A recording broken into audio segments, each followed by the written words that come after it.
What is going on, you funky people? Hope you're all doing well and you've had a great start to your week. Now we're midweek. Apologies for not doing a video in the last, well, it's been over a week now for not doing a video. Just been really slammed with a lot of stuff going on, some exciting developments as well that I am going to bring to you probably in a video or two later after this one. But anyway, because we missed quite a big chunk of stuff going on with news and everything, although price, especially for Bitcoin, if you're watching this video for the crypto side of things, which is what I specialize in anyway. But yeah, price is pretty much where we've been for quite some time now. But I'm going to try and cover in this video sort of the global situation, all right? Not just cryptocurrency, but also what's going on in the stock market world, and with the whole world kind of going mad, so to speak. But also I want to cover some metrics, I want to cover some news. I'm going to try and make this as concise as possible. I don't want this video to run too long, so forgive me if I do rush through it quite quickly. And yeah, I'm going to try and get another video done by the end of this week, talking about an exchange that I've been playing with, and a new cryptocurrency exchange, which is quite fantastic. So anyway, with that being said, let's get on with the show.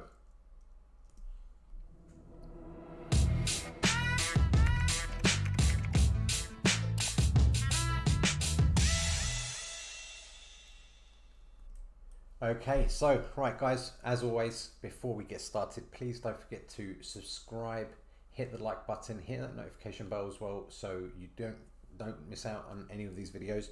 And I will be trying to keep up with at least twice a week videos, just to kind of keep up with the market, unless of course we see a massive shift in the markets and something is obviously quite urgent to address.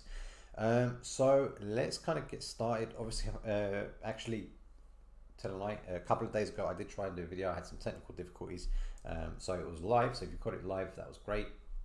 If you didn't, I had to delete it, so I'm sorry. But yeah, again, another reason to hit that notification bell to make sure you don't miss out on things like that. But anyway guys, let's get into it. Let me just get my screen sorted. I've got a lot of tabs to go through here. Yeah, let's just start with the crypto market cap. You don't want to see OBS, so let's move that out of the way. Okay, so all right, just a brief overview of the crypto market. Bitcoin, look, we're at 29.5, probably where we were on the last video, there or thereabouts. Not much of a percentage change in 24 hours, although we did hit over 30k in the early hours of the morning, but we'll look at that in the charts in a bit. Yeah, I mean, nothing really exciting to report, just looking at this, to be honest. So let's start with some news. I think it's going to be the best way to get things going. So okay, let's start with this. Let me just double check OBS, because after the last slip up I had, which you probably didn't see, I want to make sure everything's running fine. So I'm going to run through this news stuff quite quickly. Today, JP Morgan says Bitcoin is undervalued by 28%. It says cryptocurrencies are now a preferred alternative asset. Now, of course, as opposed to other assets here. They're saying that the Bitcoin's fair value is at around $38,000. A nice place to be. Okay, if we could close this month at around there, that would be very, very good and very bullish for Bitcoin. Is it going to happen? I'm quite, I don't know. For me personally, I'm a bit dubious to that. But anyway, it goes on to say X, Y, Z. Now, is this a genuine statement by JP Morgan? Of course, JP Morgan is the biggest bank in the world. Could they be playing this to their own benefit? Who knows? But generally, a fairly bullish thing. I'm going to get rid of this tab now just to clear up some space here. Let's move on to the next one. So something from Coindesk here. Bitcoin stabilizes in tight range, support at 27k, resistance at 30 to 35k. I would say 33k to 35k is the strong resistance. Of course, we've got the consolidation here. I'm not going to run through this article, although there's not much to it. We're going to run through that in the charts shortly. Next, again, I've just picked and chosen a few different things I wanted to just briefly go over. So Bitcoin finally due to 32.8k as long-term BTC price metric flashes overvalued. Again, we're going to kind of go through this in the charts. We'll look at the RSI as well as the some other on-chain analysis, which actually, speaking of, I will be doing a video or maybe even a video series on-chain analysis, because I think that's quite important to look into as well, right? Rather than just technical analysis. So yeah, let's move on from there. Now another one, MasterCard exec is bullish on crypto. So again, same sort of thing as the whole JP Morgan thing. You know, fairly bullish. I mean, MasterCard, as we know, they've been chasing their tail. They want to be at the forefront. Okay, well, they're trying to be at the forefront. But in general, again, it's nice to see you know, this kind of bullish sentiment behind things in the news sector. So that's that. Terra. Okay, I don't want to do a video on Terra. I know there's going to be a lot of people online talking about this. Terra 2.0 is not going to be a fork. I believe. I don't know if it says it actually in this article. I saw it in another article. But anyway, there's going to be an airdrop. So for anyone that holds Luna tokens, they're going to be airdropped Terra 2.0 or whatever it's going to be called from there on in. And that snapshot is going to be taking place on the 27th. It probably says it here somewhere, but I'm not going to go through the article. Again, it's going to take place around the 27th. I don't really care for this, to be honest. I mean, who knows what the value of these new Terra 2.0 tokens are going to be. But anyway, it's just something to note for anyone that, you know, obviously is invested into Terra. Should you go and rush and buy Terra Classic? I think that's what the original Terra Luna token is going to be called. Just so you can get this airdrop. I wouldn't personally, but again, not financial advice. I'm not a financial advisor, so let's stay clear from that. I've mentioned this website before, okay, Forex Factory, just because the calendar is a great thing to look at here. And the one thing that was important today that was printed, where are we? Sorry, I'm looking at the wrong day. Wednesday. So it's the FOMC meeting minutes. Okay. Now, a lot of people were anticipating this. They were waiting for this to be released, which it already has been. We're actually going to look at that now. And they expect the markets to change drastically, or at least somewhat, once this is released. But what a lot of people are not realizing is that these are the minutes of a meeting that happened at the beginning of May, not now. Okay, so we already know pretty much what was said at this meeting. This is just to clarify and confirm things, especially traders who are trading maybe even shorter time frames. They're looking for maybe a rewording or something that they might not quite have gotten, or just was phrased differently, to see if that's going to affect the market at all in any way. So anyway, I mean, you can go online and you can read through this if you wish to do so. But we can see here, stock market news, live updates, stocks end choppy season higher after FOMC minutes. So very briefly here, US stocks pushed higher at the close of a choppy session on Wednesday, as investors considered a slew of company warnings on the impact of inflation to earnings, alongside the Federal Reserve's latest communications about using their policies to rein in rising prices. The S&P 500 wobbled, but then gained Wednesday afternoon after the release of the Fed minutes, which we're going to look at the S&P 500 shortly on the charts, which also noted that more aggressive tightening and restrictive stance of policy may well become appropriate depending on the evolving economic outlook and risks to the outlook. Also, the Dow and the Nasdaq rose as well. So, you know, once that the minutes were released, we did see quite an uptick in price there. So that goes to show what happened here with these two. So in fact, let's get rid of that. And last bit of news here: strong insider buying suggests a 50% rally in the S&P 500 from here. I'm not going to read through this. This is something again you can look at, but generally quite bullish on this side of things as well. So let's dive in. I wanted to go through some metrics that I found as well. We'll do that shortly. Crypto fear and greed index, again, not something that I like to rely on or look at a whole lot, but hey, for the sake of being a YouTuber, which I still can't get used to the sound of that, and I did it once upon a time, doing it again now, but anyway, it is what it is. It's at 11 extreme fear. So again, as we said, when there's fear in the market, that's usually time to buy. But anyway, two more important matters here. So let's have a look at the technicals.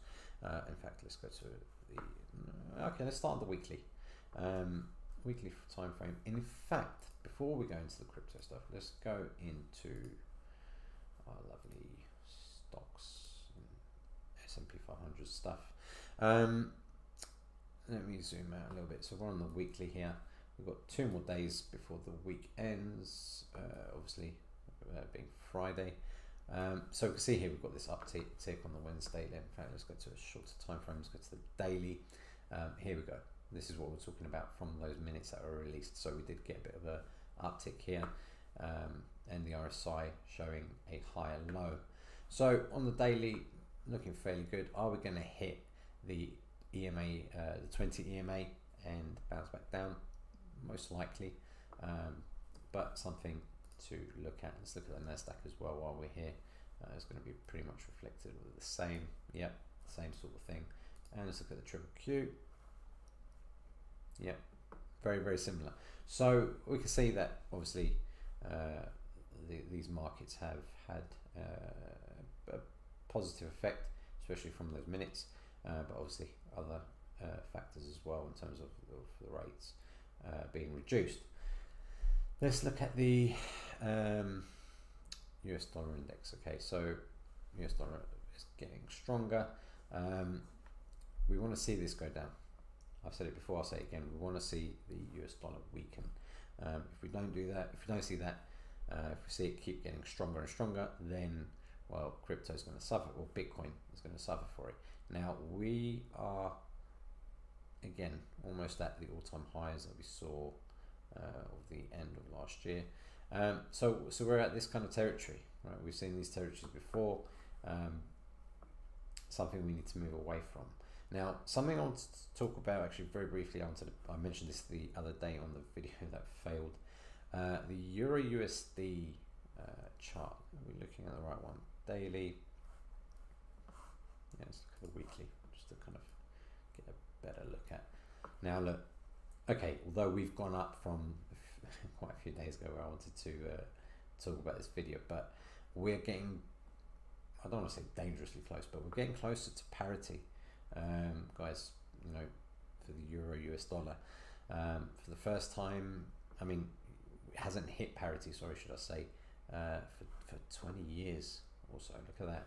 I mean, if we got down to that point, it's going to be a problem for the euro, obviously. All right, great for the dollar, and again, as we said, bad for Bitcoin. And you know, the euro makes around 56 to 57%, I believe, of volume traded on the dollar. So yeah, something interesting to point out. Let's have a look at the oil futures. Yeah, it's up as well, staying up there, should we say. Anyway, I think let's go to our good old Bitcoin and see what's going on here. We'll start on the weekly, and as always, we'll go back in time frames, or shorter time frame, should I say. So we're at 29.8 more or less. Okay, we are hitting a range that we still can't get away from, and if we go to the daily, we can see that. I mean, when we go to the even shorter time frames, it can be even more evident. But we are not right now able to get out of this range. You can see I put these 3 yellow horizontal lines here to establish the psychological numbers of 20,000, sorry, 29,000, 29.5, and 30,000. You can see we've been kind of pretty much bouncing within this range. And it's like what I said, whenever we have a massive price impact on price, like we saw here leading up to the whole UST Luna situation, then the market has time to breathe. Okay, as frustrating as it may be to long-term holders, you know, there are scalpers, although they've got to be very, very skilled to do it successfully and to maintain that success, but are trading these ranges, and that's fine. A lot of people are trying to look for the breakout. I did have a post of a triangle where people were waiting for the breakout to happen, to confirm breakout, and they trade it. I try to avoid against that. If you are trying to do that, just because you know, right now we're dealing with market maker, you know, we're dealing with a lot of things. I'm not going to go into too much. I've already run this video quite long.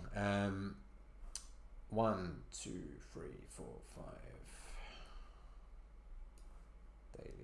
dailies, on the weekly, and this is where it gets interesting and somewhat somber.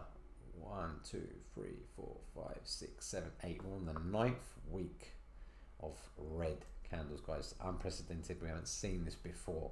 Now, one thing I always like to say to everybody is you can't stay, you know, red forever, right? As little consolation as that may be.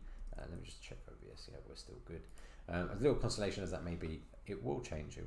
Things will change, but of course it's based on many factors. These 3 lines are very basic. They're not made to be traded upon. They're just important points to look at. And if you're new to trading, if you're new to technical analysis, try little things like that. You know, try something like this. Put it at 29, 29.5, 30, and just see Bitcoin play within these ranges, right?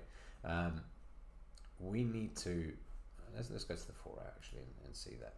Actually, before we do that, again, like I said before, higher lows on the RSI indicates, you know, bullish divergence here, but to what effect is going to be essentially the point. And the reason why I'm saying all this, and I'm kind of giving the positives, I'm kind of giving the negatives, or the bullish outlook, the bearish outlook, is because no one is a prophet. No one can say to you for definite the price is going to be 33k by this time next Tuesday, right? They can't say that. And equally, they can't say, you know, for the opposite. It's going to be at 25k again. Everything's based on probabilities. Everything's going to be based on your own analysis of the markets. You know, whether it be technical, fundamental, on-chain analysis. You have to factor everything in and take the probability factors and put everything together, and essentially like a collage, right? Putting the whole picture in front of you. And by the way, as you can see, these pictures change quite, although the price hasn't changed, right? We're playing in the same range. The picture, the overall picture, does change as time goes on.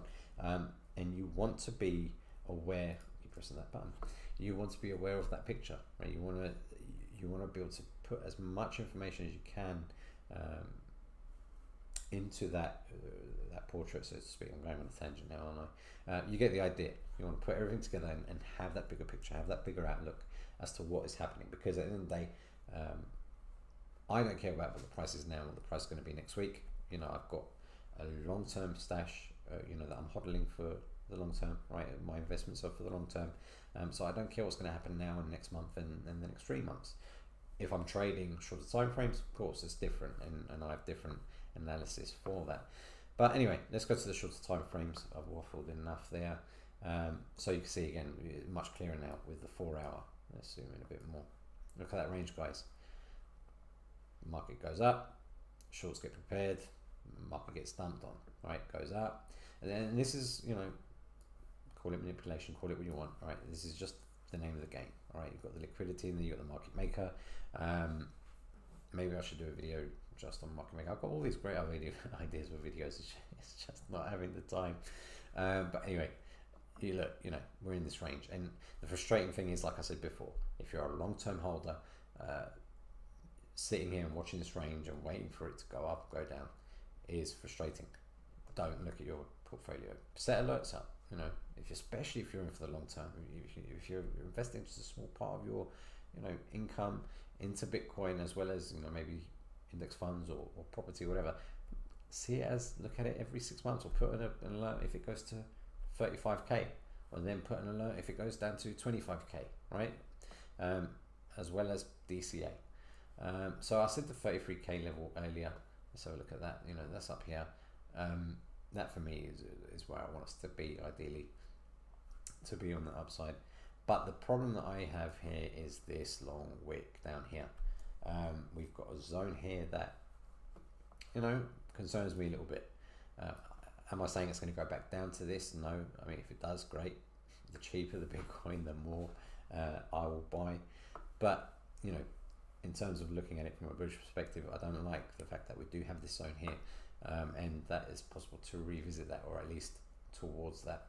But yeah, I mean, again, even if we look at the 1 hour, we can kind of zoom out a little bit here. Let's redo this again. You know, you can see even, you know, on smaller time frames, this kind of work, going up, going down, going up, going down, and you get this. You know, you get a lot of this happening midweek, right?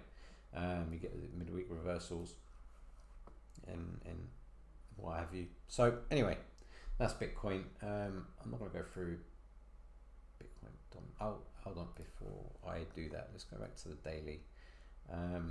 Something I mentioned earlier on today is, you know, the RSI is down here.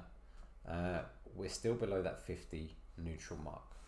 Once we start going above that, in fact, let's go to the 4 hour and see that there as well. We're above it here. So maybe if that follows, then we're going to start seeing some positive outlooks there. Let's have a look at Ethereum very briefly, just to look at the price under 2,000. Oh, again, something else I forgot. Sorry, I'm bouncing back and forth like a madman. In the early hours of the morning, this morning, we hit over 30k. Again, just something to hit. Keep going over. We keep going under. We keep battling with that number. Same thing with Ethereum, going over 2,000, coming back under it, going over 2,000, coming back out under it. We did that again this morning. Again, of course, Ethereum follows Bitcoin quite closely. Earlier on in the week, you know, altcoins were doing pretty well. I mean, FTM did exceptionally well. Went over the 50-cent mark, which was great. FTM is a good project in my books for me. I like FTM. Something that maybe I should cover. And I'm not going to go through the others. Let's leave that as it is. USDT. BTC, USD longs. I'm not going to talk about that either. Right, so I think I'm going to leave it there for the charts, because there's not really much different than what happened last time, right? We're just going above and below, above and below. There is obviously a lot more I can say, but I can't run this video too long. I mean, what are we at the moment? 23 minutes already. I don't want to take this too far out there, because I still got the last thing I want to talk about, which is some metrics I found quite interesting to look at. Now, please bear in mind, guys, I'm going to show you 4 different metrics here, relatively different. Do not take metrics, or at least 1 or 2 single metrics, as a decision point. Again, everything is all about painting a picture. All of these metrics could end up being proven wrong, and if they do, well, sorry, always look at the light at the end of the tunnel and buy more Bitcoin, right? So we can see here wave 4s, right, on the Elliott wave theory. Wave 4 fake out under support. We can look here back in 2000 or mid 2013. We had that here, and we hit that 5th point on the market top in 2013. We had the same pattern basically emerge in 2017. Wave 4 fake out to then pushing up to the upside and getting a market top. We're on the 4th point again on the Elliott wave theory here. Sorry, the wave 4 corrections in the past Bitcoin cycles have made a fake out below the support line. Are we going to see the same thing? Again, it's a pattern. Does not necessarily mean that pattern is going to be repeated, but it's just an interesting one that I saw. I thought I might as well bring up on a video. Me, I don't really like it. Okay, another one, patterns here. This was quite interesting actually. You can see here, let's read this. This is by T Analyst. Bitcoin bullish and new law. Corrections are less and less severe. Okay, and this is something that we definitely shouldn't ignore. 90%, 8%, 7%, and 60%. Right, so corrections are becoming less severe, bull runs vary in size. So in 2015, we had negative 90% correction. 2019, 80. 2020, 70%. This year, a 60%. Now, does that mean in this year we can't go back down to 90%? No. But nonetheless, an interesting metric to consider, don't you think? It's all about patterns, but patterns are made to be broken. Again, another one with the RSI. I'm not too keen on this one, but again, something interesting to see and then to put together. Bitcoin BTC has entered the go phase according to the weekly RSI on the traffic system, which is ready, set, go. Momentum's oversold, sentiment's fear, we are ready, right? So what does that mean? Bitcoin has these 3 phases: ready, set, go. So depending on how low or how oversold the RSI gets, we've spoken about RSI already, we get the 3 points in the price, and we then get the shoot of the uptick in price. We're going to follow it, maybe not, but quite interesting. This one, now this is a bit of on-chain analysis that I do appreciate and I do like, and this is the Z-score, the rate of change, supply last active 1+ years ago. So I'm not going to go into this in detail again. I'm going to probably do videos on Glassnode and other on-chain analysis charts and so forth. But what's interesting here is to see the rate of change when it dips into this green zone. And actually in the history of Bitcoin, right, bar this beginning part, we've only seen it dip into this green zone, right? 1, 2, 3, 4 times. And every time we've done, that's been at, if I'm not mistaken, let me just look here, yeah, just before the low of the bear market. Okay, you can see it here, you can see it definitely here, because I remember this because I was in this, okay, and now here. So when that happens, what follows suit? Recovery out of that, and then I'll shoot up to our next phase. Of course, as always, does not necessarily mean it's going to happen this time around, but a good metric to see anyway, and anything from Glassnode is always a plus in my books. So what do you think, guys? I haven't really kind of brought up these kind of metrics before.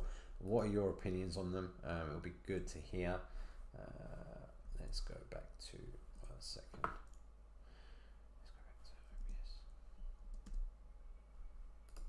There we go. Let's fix this up for a second so I can talk to you to finish up.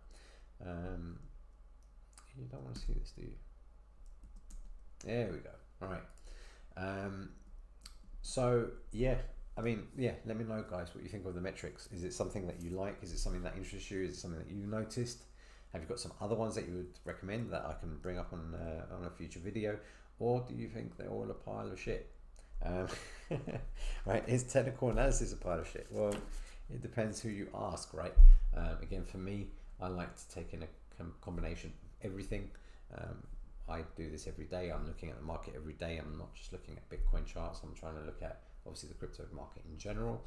I'm looking at the stock market in general. I'm looking at, you know, the FOMC. I'm looking at world news, world events, life. All right, life. The price of goods, the price of oil, the price of this, price of that, inflation. The list goes on. There's a lot of stuff to consider, and it's all about putting in all the different pieces again, as I said, of that puzzle that you can at least make some kind of heads or tails of some kind of analysis for yourself to decide when you're going to invest.